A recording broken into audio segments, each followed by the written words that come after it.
Bonjour et bienvenue. Alors aujourd'hui c'est une vidéo un peu spéciale, c'est une vidéo de présentation de jeu et je pense qu'à la fin je ferai un petit tirage message, donc restez jusqu'à la fin si ça vous intéresse. Alors aujourd'hui ce sera la présentation du jeu The World of Vision Tarot qui est vendu par Taroteka Studio, qui a fait entre autres le Dark Mansion Tarot. Je crois qu'il y en a un autre, mais je ne l'ai pas.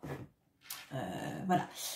Donc ça vient dans une petite boîte aimantée super mignonne, comme ça, avec au fond en fait leurs futures parutions, etc. Donc c'est sympa. Et puis le monogramme de Tarot Studio au fond. Donc voilà, donc la boîte elle est de très bonne qualité. D'ailleurs, que ce soit le Dark Mansion Tarot ou celui-là, les cartes sont de très bonne qualité. Elles ne bougent pas. Enfin, le Dark Mansion Tarot, je l'ai depuis un moment. Celui-là, ça fait pas trop longtemps. Mais elles sont de très bonne qualité. Alors, vous voyez, là, c'est le dos de carte qui est très beau, mais vous l'avez vu, si vous avez suivi la chaîne, je l'ai déjà utilisé dans pas mal de tirages. Allez, on va regarder les arcanes majeures. Hop. Alors, on a le fou. Alors j'aime bien parce que il est vraiment différent des autres fous. Là on a un ménestrel avec un petit renard qui l'attend, il est heureux, il est dans un monde un peu visiblement un peu médiéval fantastique, avec des châteaux, avec la lune, il est sur un pont. Il est heureux de vivre, insouciant, comme le sont les fous, et enfin les fous dans les tarots, hein, je parle pas des fous d'une manière générale. Et j'aime bien, je le trouve assez original. On a le magicien, qui est très beau également. Il reprend les codes du magicien, celui-là, mais j'aime bien sa grande pèlerine rouge, ce cycle de l'infini qui est en mouvement et qui est pas juste au-dessus de sa tête. Il est vraiment, on a l'impression que le signe de l'infini, c'est la résultante du sort qu'il est en train de lancer. Il tourne les pages, il monte les bâtons, les coupes, les deniers et puis les épées, et je trouve qu'il y a vraiment du mouvement dans cette carte. On a la grande prêtresse. Alors la grande prêtresse, j'aime bien aussi parce que le croissant de lune, il est à ses pieds comme un sort, comme les pentagrammes, vous savez, pour faire des sorts, hein, les pentacles, etc. Et donc elle ferme les yeux, il y a de la concentration, et en même temps c'est un univers vraiment particulier, quoi. En fait on a les codes de la grande prêtresse, mais en même temps on a cette particularité, ce choix en fait du studio d'en faire encore, pour moi elle est en mouvement, enfin elle est concentrée sur son sort, mais elle est en train soit de voir ce qui se passe, on peut imaginer plein de choses en fait, et j'aime ça. On a l'impératrice, entourée d'animaux, de végétation, avec des fleurs de toutes les saisons, aimée de toutes les créatures, avec des bois de serre, donc elle est belle cette impératrice. L'empereur, bon, lui, il est propre au... On dirait en même temps qu'il a les sandales romaines, et il a plusieurs codes en fait de plein d'empereurs différents. Là, moi, je l'imagine comme étant un mix entre un empereur romain, un empereur babylonien, et il y a cette puissance, en tout cas, on n'a pas envie de lui chercher des noises, ça c'est certain. On a le hiérophante. J'aime bien parce que derrière on dirait un peu Notre-Dame de Paris, mais déstructuré, et là on voit, enfin moi je le ressens vraiment avec tous les côtés en fait du hiérophante avec en même temps ce guide, et qui peut être aussi dogmatique avec des gens qui le suivent un petit peu. Donc j'aime parce qu'on voit un peu tous les pans du hiérophante. On a les amoureux. J'aime bien parce que là, bon, bah, c'est centré sur eux. Et il y a l'ange quand même dans le vitrail derrière. L'ange qu'on voit dans le, dans le tarot normal et qui chapeaute un peu tout ça, il est dans le vitrail. Donc, il est peut-être un peu distancié tout en étant présent quand même. Et je trouve ça intéressant. On a le chariot. Alors, le chariot, il est dans les cieux. On pourrait presque penser que ça pourrait être Hélios qui traîne le soleil, hein, il pourrait y avoir de ça. Bon, il n'y a pas de soleil, mais il est au-dessus des nuages, donc c'est comme s'il amenait les nuages dans une course à travers le ciel. On a la force. Alors, je la trouve très intéressante, la force, parce que c'est une panthère, c'est pas un lion. Et il y a aussi cet infini qui est fait avec cette sorte de laisse qu'elle peut avoir vis-à-vis de la panthère. Et je trouve ça très intéressant, la manière dont ça a été structuré, et cette ambivalence entre la femme qui est tout en blanc et la panthère noire. Et je trouve ça vraiment, je la trouve très belle cette carte. On a l'ermite, donc c'est un bel ermite avec sa grande barbe, sa lanterne qui éclaire son chemin, et on voit que et ben, il disperse un peu les nuages sur son chemin. La lumière, elle irradie de la lampe, c'est chouette. La roue de la fortune, avec son... Je crois que c'est un boa. Je suis pas fan des serpents, donc il me semble que c'est un boa constrictor, je pense. Je sais pas. Si vous le savez, ben, je vous en prie, dites-le moi. C'est intéressant. La justice, donc là qui est en 11, hein, comme la force était en 8 hein, dans le rider. Elle a les yeux bandés et en même temps elle a l'épée de la justice, mais elle l'avale. Hein, donc il y a aussi est-ce que la justice est aveugle? Est-ce que la justice va trancher? Va-t-elle trancher dans le bon sens? Ou est-ce que finalement, est-ce que le glaive de la justice n'est pas avalé? Il y a quelque chose d'intéressant là-dedans. On a le pendu. Alors, je crois que le pendu, elle ne tombe jamais dans ce jeu-là. Dans les cartes, quand je les tire, donc c'est une créature qui est prise dans la toile d'une araignée, qui est bien plus petite qu'elle d'ailleurs. Hein.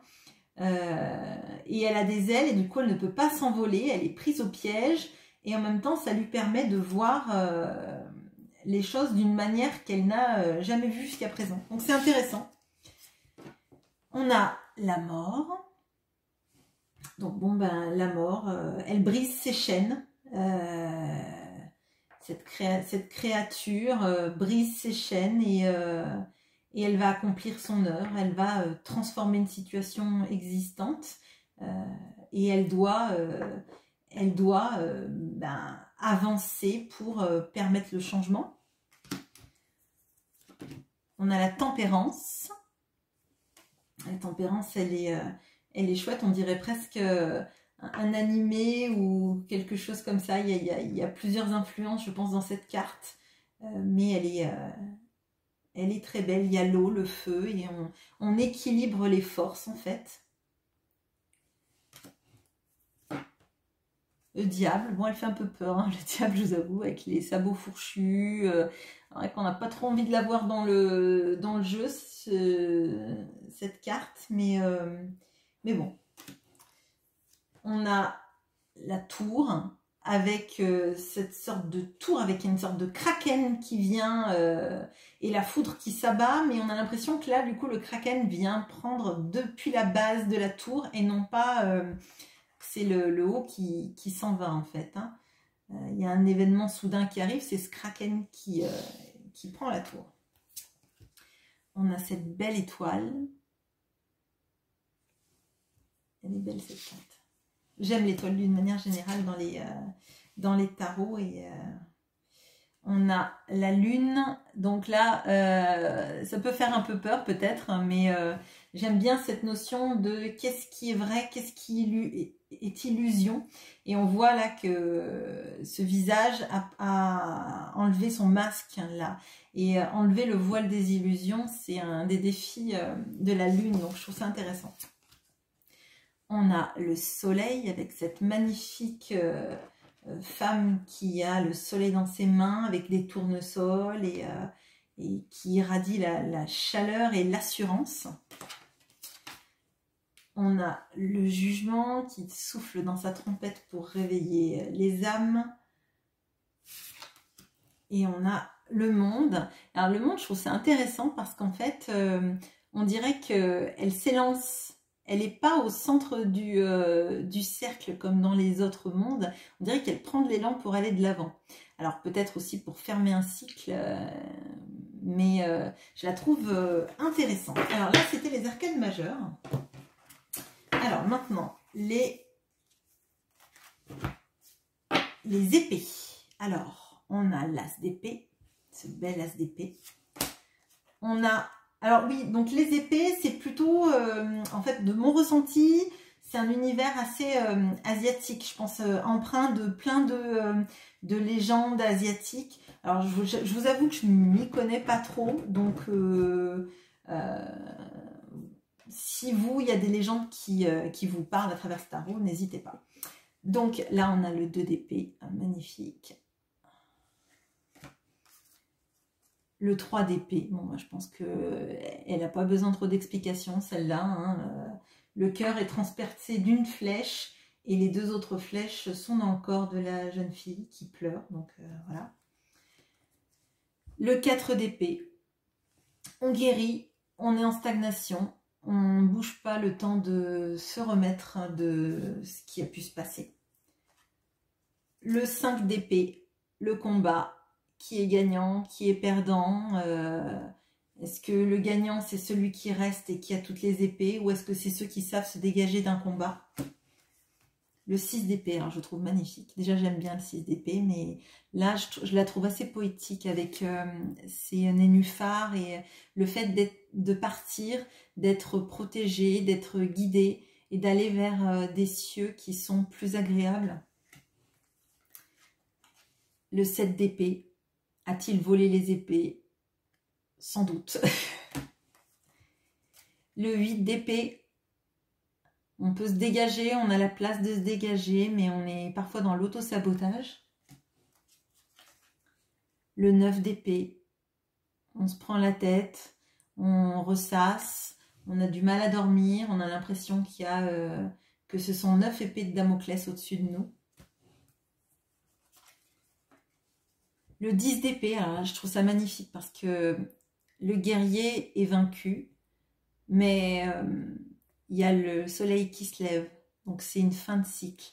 Ce qu'on a vécu, ce qui nous a mis à terre, toutes les sensations de trahison et de moments très durs à vivre vont être balayées par cette aube nouvelle qui arrive. Le valet d'épée. Il est jeune, il ne sait pas trop comment maîtriser son épée, mais il cherche des informations pour faire les choses du mieux qu'il peut. Le cavalier d'épée avec son cheval d'air, son aigle qui part, qui tranche avec ses mots. La reine d'épée qui est résolue, qui est analytique, qui est intelligente, qui ne se fera pas avoir de nouveau, qui ne souffrira plus autant qu'elle a souffert. Ce roi d'épée qui est en maîtrise de son mental, qui est en maîtrise des choses qui arrivent dans sa vie. Je trouve vraiment très beau ce tarot. Alors maintenant, les deniers. Alors les deniers, pour moi, c'est assez féerique, type elfique.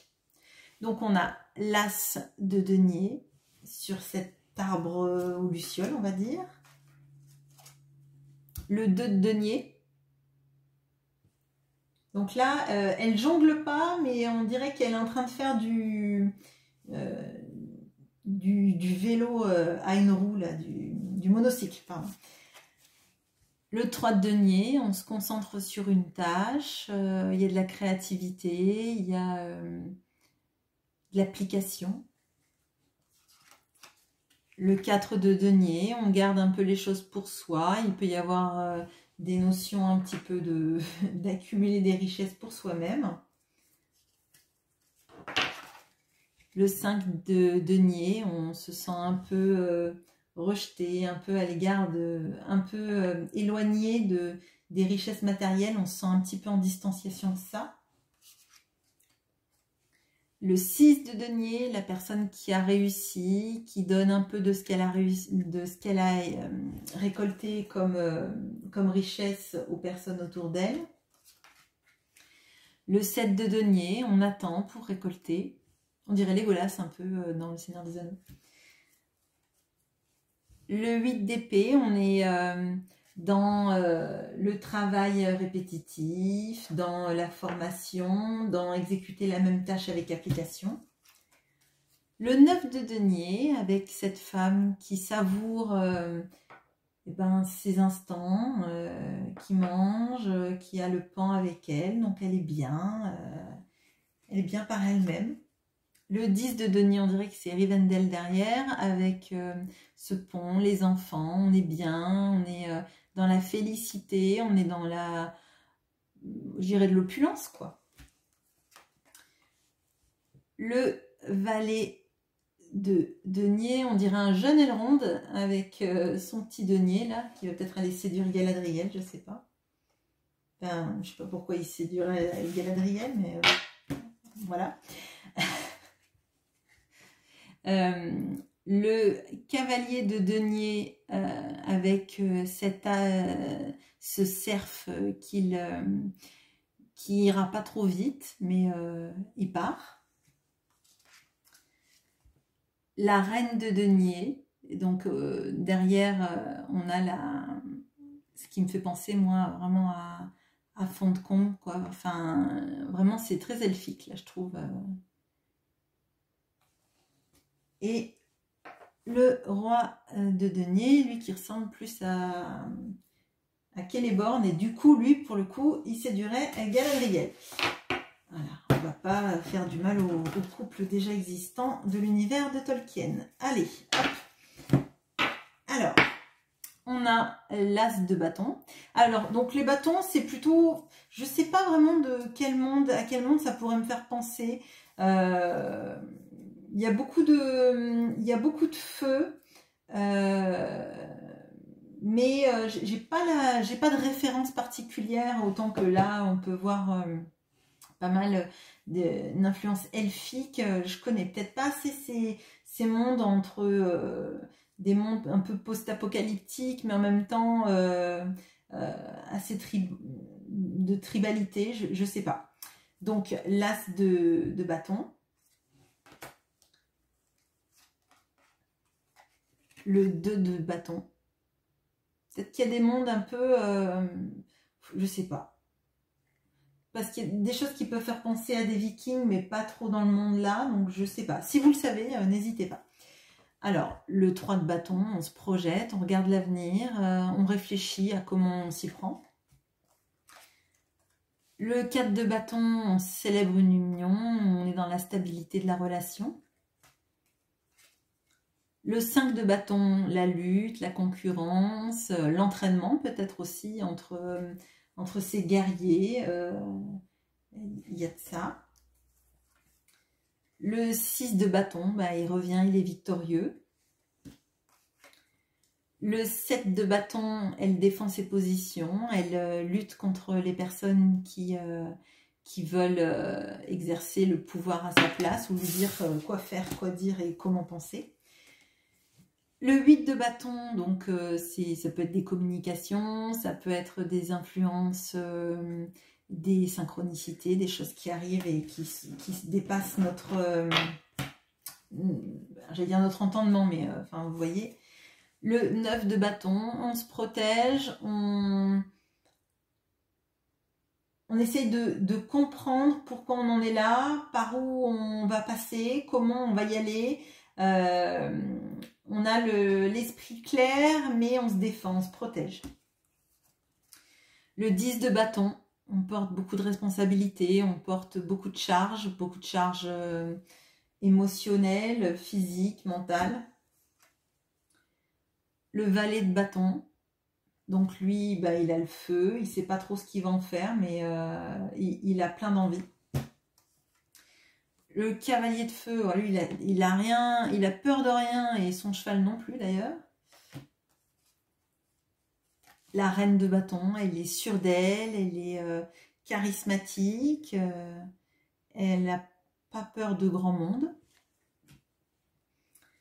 Le roi de bâton, on va dire que c'est le bras droit de l'empereur, il n'a pas peur, il assume son pouvoir, il assume sa force, il assume son charisme. Et là, on passe enfin aux coupes. Alors moi, les coupes, ça me fait penser aux Atlantes. Bon, c'est ma vision à moi, hein. Si vous en avez une autre, il n'y a pas de souci. Donc, ce bel as de coupe. Le 2 de coupe avec les mains qui s'unissent, l'eau qui fait des sortes de validation de l'amour et d'ailleurs on a une sorte d'infini aussi là. Le 3 de coupe, les réjouissances, la fête, les célébrations. Le 4 de coupe, bon, on attend quelque chose, tout est insatisfaisant pour nous, on attend quelque chose qui nous fasse du bien, qui nous réveille un petit peu l'âme. Le 5 de coupe, on est tourné vers le passé, vers les regrets. On ne voit pas les 2 belles coupes qui sont là, on voit les 3 qui sont vides. Le 6 de coupe, les joies de l'enfance aussi, ça peut être des amours passés ou des amours qui durent depuis longtemps, l'enfant intérieur aussi, ça peut être tout simplement. On s'amuse de pas grand chose, on est heureux. Le 7 de coupe, donc les choix, être capable de faire des choix, choisir c'est renoncer, voilà.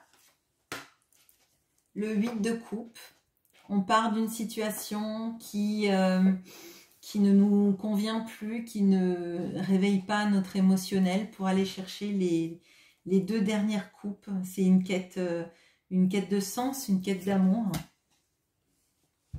Le 9 de coupe, les vœux, avec le coucher de soleil, là. Il est heureux, ce personnage-là. On voit vraiment que il y a de la richesse intérieure aussi, que tous ses vœux se sont réalisés et que il regarde les choses avec confiance. Le 10 de coupe, alors c'est celui-là qui me fait vraiment penser aux Atlantes. J'ai cette impression-là, comme si on était à Santorin avec l'Atlantide. Enfin, dans ma vision à moi de l'Atlantide, ce serait là. Et voilà. J'aime beaucoup cette carte. Je la trouve belle, je la trouve douce en fait.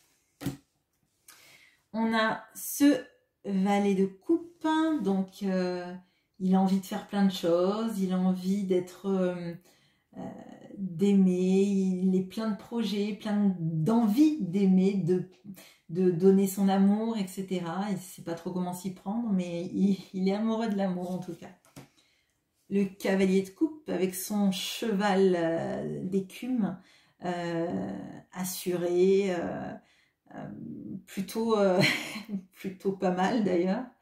Enfin, chacun ses goûts, mais moi je le trouve pas mal. Voilà. La reine de coupe, qui a un regard très doux. Elle est là, elle écoute, elle est pleine d'empathie, pleine de douceur, pleine de tendresse. Le roi de coupe. Alors là, je trouve qu'il se la tape un peu. Il est très sûr de lui. Alors c'est vrai qu'il est sûr de ses sentiments. Mais ouais, c'est peut-être le personnage que j'aime le moins du coup de ce roi de coupe. Je le trouve un peu sûr de lui-même et je le trouve un peu fermé pour un roi de coupe. Voilà. Eh ben, on va aller, je mets une petite pause, je mélange mes cartes et puis on va regarder le petit message du World of Vision Tarot pour vous. Allez, je remélange encore un peu devant vous et on va voir quel est le message que le World of Vision Tarot a pour vous. Je vous avoue qu'en mélangeant les cartes, il y a le fou, l'as d'épée et l'as de denier qui sont tombés. Donc, il est possible qu'il y ait des nouveaux départs, des nouvelles choses qui se mettent en place. Ou en tout cas, qu'on vous invite à regarder les choses dans la perspective du changement, des nouveaux départs, des nouvelles visions. Mais on va regarder, allez, encore 2 cartes.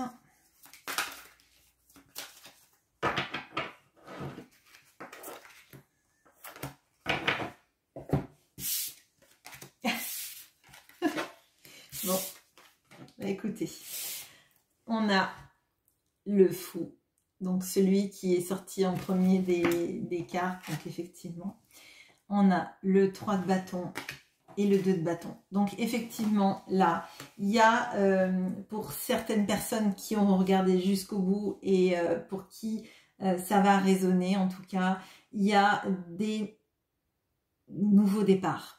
Il y a des choses que vous avez sans doute commencé à mettre en place qui va être temps d'acter en fait.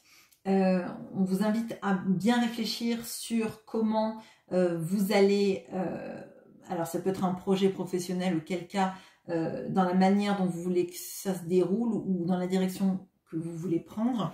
Mais on vous invite à pas non plus attendre trop longtemps parce que on vous encourage en fait à avancer dans la direction de vos désirs.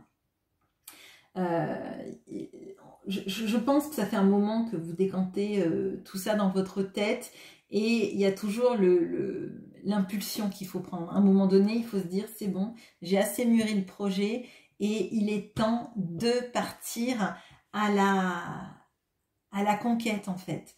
Avec ce 2 et ce 3 de bâton, on voit que c'est des choses que vous avez mûries et le fou, il vous invite à partir sur votre chemin. Et il est heureux, il n'a pas peur, il n'est même pas en train de tomber et son renard n'est pas en train de le tirer vers l'arrière en lui disant « non, non, non, tu pars un petit peu trop, de manière trop insouciante ». Là, je pense que justement, c'est pas si insouciant que ça, c'est que les choses, vous les avez projetées et que maintenant, il est temps de vous mettre en marche. Voilà ce que j'ai pour vous. J'espère que cette présentation vous aura plu et je vous dis à bientôt. Au revoir.